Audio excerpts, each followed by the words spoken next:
చెప్పచక్యంగాని నామములు గల దేవునికి స్తోత్రములు. ఇప్పుడు మనం చదువుకునే వాక్యం న్యాయాధిపతులు 13 అధ్యాయం 15-21 వరకు. అప్పుడు మనోహ మేము ఒక మేకపిల్లని సిద్ధపరిచి నీ సన్నిధి నుంచి వరకు నీవు ఆగుమని మనవి చేసుకుంటున్నామని యెహోవా దూతతో చెప్పగా, యెహోవా దూత నీవు నన్ను నిలిపిను, నీ భోజనం నేను తిన్ను, నీవు దహన బలి అర్పింపను ఉద్దేశించిన యెడల యెహోవాకు దాన్ని అర్పించవలెనని మనోహతో చెప్పెను. అతడు యెహోవా దూత అని మనోహకు తెలియలేదు. మనోహ నీ మాటలు నెరవేరిన తరువాత మేము నిన్ను సన్మానించినట్లు నీ పేరేమని యెహోవా దూతను అడుగ్గా, యెహోవా దూత నీవేళ నా పేరు అడుగుచున్నావు, అది చెప్ప శక్యం కానిదనెను. అంతడు మనోహ నైవేద్యంగాను ఒక మేకపిల్లని తీసుకుని ఒక రాతి మీద యెహోవాకు అర్పించెను. మనోహయు అతని భార్యయు చూచుండగా ఆ దూత ఒక ఆశ్చర్యకార్యం చేసెను.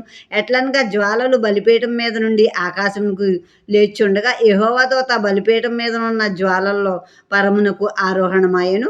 మనోహయు అతని భార్యయు దాన్ని చూసి నేలకు సాగిలపడిరి.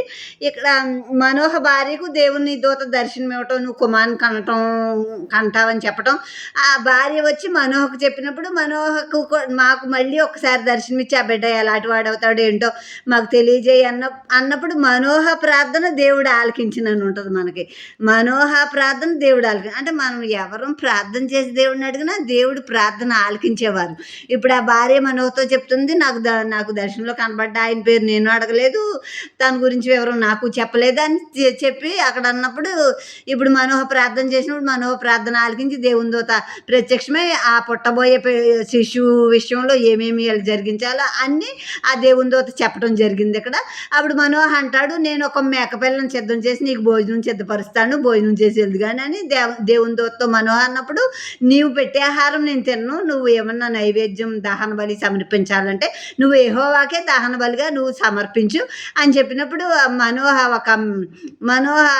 అడుగుతూ ఉన్నాడు ఆ దూతనే, నీ పేరేంటి అని అడిగినప్పుడు నా పేరు చెప్ప శక్యం కానిది అని చెప్పారనమాట.